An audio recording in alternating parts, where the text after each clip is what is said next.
안녕하세요.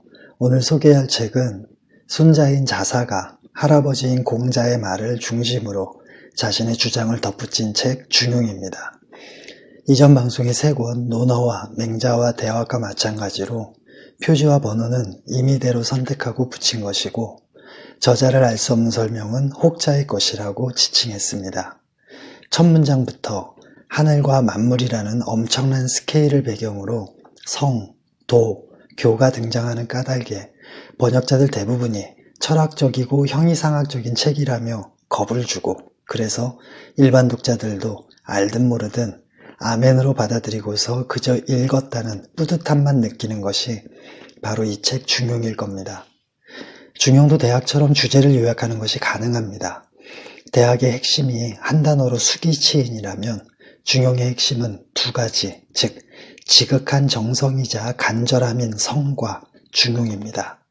첫째로 성이라는 한 단어가 곧 사람의 본성이고 그러면서 하늘이 정한 운명이며 수신을 통해 본성과 하늘의 이치와 법칙을 따르는 도인 동시에 어떻게 다룰 수 있는지 가르치는 교육이기도 하다는 겁니다. 둘째로 중이 가운데라는 설명은 중용에서 찾아볼 수 없습니다. 중이란 표현되지 않은 미발이고 조화로움은 과하지도 모자라지도 않으며 어느 한쪽으로 치우치지도 않은 중의 드러남입니다. 행위를 통해 외부의 상황과 정도에 맞게 중이 표현되고 드러나고 실현된 상태라는 말이죠. 용도 사용하다라는 뜻이라서 중을 사용해서 조화로움에 이른 상태가 바로 도 또는 예가 되는 겁니다. 이렇게 처음에는 제목처럼 중용을 이해하기 하는가 싶지만 조금씩 내용이 거듭될수록 자꾸만 다른 길로 빠지기 시작합니다. 문맥상 통하지도 않고 말도 안 되는 시경의 구절들을 발음만 비슷하면 마구잡이로 갖다 붙이고 공자를 신격화하며 통치자에 해당하는 군자 역시 일반 백성들과는 태생 자체가 다른 존재로 만들어버리죠. 여하튼 자세한 설명은 파일을 참고하시면 되고 중용을 끝으로 드디어 사서가 끝이 났습니다. 다음 순서는 당연히 삼경이라고 생각하시겠지만 삼경을 굳이 읽어야 할 필요성도 그리고 개인적으로 조금의 관심도 없는 터라 이곳에서 다룰 생각도 전혀 없습니다. 노자와 장자와 한비자 등 훨씬 더 중요한 책들이 아직도 산더미같이 남았기 때문입니다. 다만 사설을 끝내는 마당에 덧붙이고 싶은 한마디가 있습니다. 논어는 누구나 읽을만 하고 맹자는 조금만 생각하면 그 뜻을 알 수 있었지만 대학 그리고 중용에 이르러서는 대부분의 번역이 앞뒤도 맞지 않고 분명히 한그림에도 무슨 뜻인지 알 수 없는 경우가 태반입니다. 물론 노자의 도덕경에 이르면 그 정도는 상상을 초월하고요.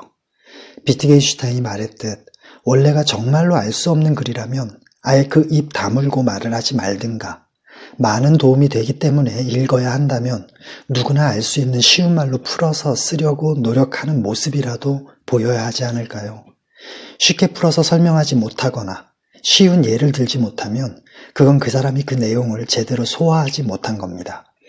중용에서 가장 쉽게 풀어 쓴 사례 중 하나를 들면 소인의 마음을 가지고 있으면서 아무런 거리낌 없이 행동함 정도를 들 수 있는데 이조차도 겉모습만 한국어일 뿐 우리말이 아닙니다. 있으면서라는 말은 왜 할 수 있으면서 안 하니처럼 앞뒤 내용이 다를 때 쓰는 표현이므로 있으면서를 있음에도 또는 있기 때문에로 바꿔야 합니다. 이렇게 간단한 것조차 전문가라는 분들이 외면하고 있다는 건 중용의 핵심인 성의가 없든가 아니면 한국어 실력이 형편없든가 그것도 아니면 사서의 한 글자도 건드릴 수 없다는 사대주의에 찌들었거나 셋 중 하나일 겁니다. 이곳 저곳에서 하늘은 희멀금의 맑음이니 같은 말도 안 되는 번역들이 난무합니다. 대학과 중용 그리고 나아가 도덕경과 장자의 해석에서 제가 가장 신경을 곤두세웠던 부분은 단연코 우리말 해석입니다. 물론 저는 동양고전의 전문가가 아닙니다. 그래서 많은 부분에서 잘못된 해석이 있을 수 있습니다. 그러나 잘 됐든 잘못되었든 우리말 해석만큼은 누구나 읽어서 알 수 있고 이해할 수 있어야 비로소 그 다음에 그에 대한 비판이 제대로 이루어지지 않을까 싶은 마음입니다. 그래서 그런 알 수 없는 번역들을 바로잡는데 최대한 노력을 기울였습니다. 이제 여러분들이 직접 파일을 통해 또는 파일과 출판된 다른 책들과의 비교를 통해 제 노력의 크기를 확인하실 시간입니다. 고생하셨습니다. 다음 시간엔